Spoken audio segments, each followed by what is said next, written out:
Buongiorno a tutti e benvenuti sul mio canale.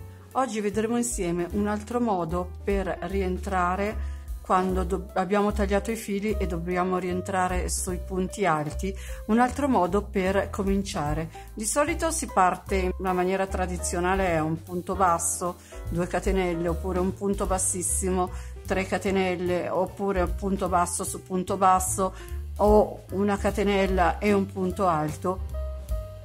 Però non resta mai bello discreto, se vogliamo. Questo è un altro modo, cioè si parte direttamente con un punto alto e il risultato è questo, cioè praticamente una volta nascosta la codina è praticamente invisibile.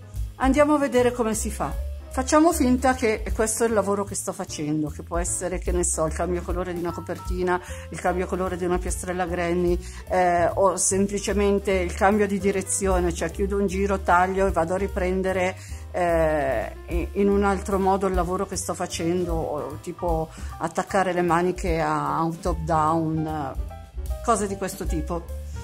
Quindi mi ritrovo con dei punti alti e devo rientrare facendo punto alto. È semplicissimo. Io ho messo, ho già fatto il mio nudo iniziale. Prendo il filo come se dovessi fare un punto alto e lo tengo fermo. Entro in un punto qualsiasi, tengo dietro il filo lungo, pesco il filo e lavoro il punto alto come se fosse un punto alto normale e vado avanti a lavorare.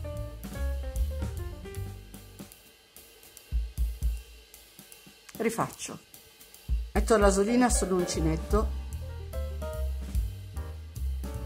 prendo il filo come se stessi facendo un punto alto, tengo fermo, nel mentre tengo fermo il filo corto,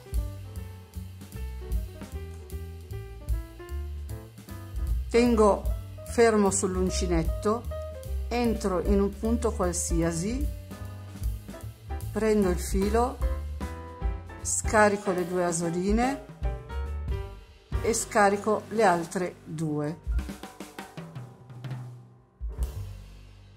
Questo praticamente si parte con un punto alto intero.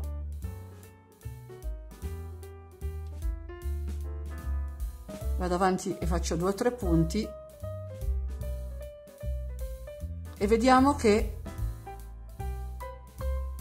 è identico agli altri. Rifaccio un'altra volta, metto l'asolina sull'uncinetto, tengo teso con 2 dita, prendo il filo e lo blocco, prendo il lavoro, infilo l'uncinetto in un punto a caso, prendo il filo e lavoro come se dovessi fare un punto alto normale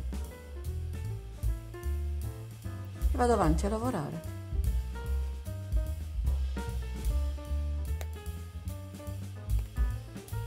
È tutto qua. Spero di avervi dato un'idea in più, un suggerimento in più e, perché no, un trucchetto in più che non guasta mai. Come al solito vi ringrazio della vostra attenzione e vi ricordo di iscrivervi al mio canale se non l'avete ancora fatto e attivate poi la campanellina per rimanere aggiornati sui prossimi video. Vi ricordo inoltre che sono anche su Facebook e Telegram. Vi aspetto anche lì. Ciao a tutti!